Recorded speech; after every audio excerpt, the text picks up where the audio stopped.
जात पवन सुत देवन देखा, जाने कहूँ बल बुद्धि विसेखा।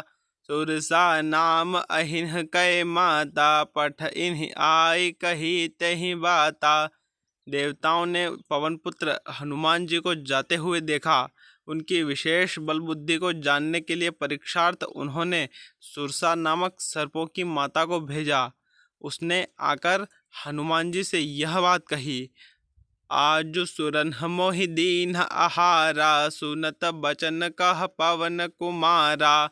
राम काजु करि फिरि मैं आवो, सीता कई सुधि प्रभु ही सुनावो। आज देवताओं ने मुझे भोजन दिया है।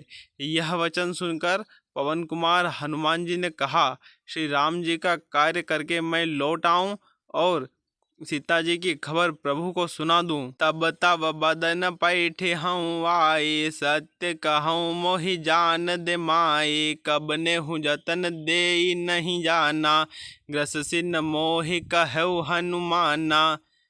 तब मैं आकर तुम्हारे मुंह में घुस जाऊंगा, तुम मुझे खा लेना। हे माता, मैं सत्य कहता हूँ, अभी मुझे जाने दे। जब किसी भी उपाय से उसने जाने नहीं दिया, तब हनुमान जी ने कहा, तो फिर मुझे खा न ले। जो जन भरिते ही बदनु पसारा, कपितनु कीन्ह दुगुन विस्तारा। सोरह जो जन मुख तेहि ठयऊ, तुरत पवन सुत 32 भयऊ। उसने योजन भर 4 कोस में मोह फैलाया। तब हनुमान जी ने अपने शरीर को उससे दूना बढ़ा लिया। उसने 16 योजन का मुख किया। हनुमान जी तुरंत ही 32 योजन के हो गए। जस जस सुरसा बदनु बढ़ावा, तासु दून कपि रूप दिखावा।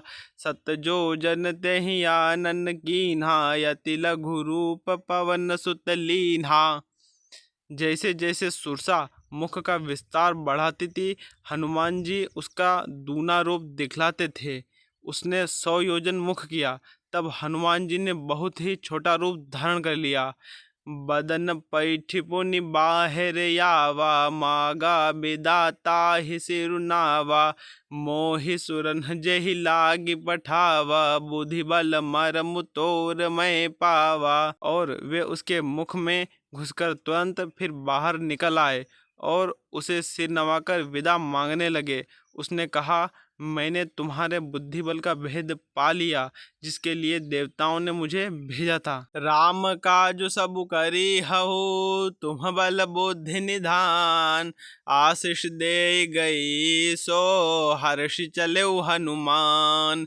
तुम श्री रामचंद्र जी का सब कार्य करोगे, क्योंकि तुम बल बुद्धि के भंडार हो। यह आशीर्वाद देकर वह चली गई।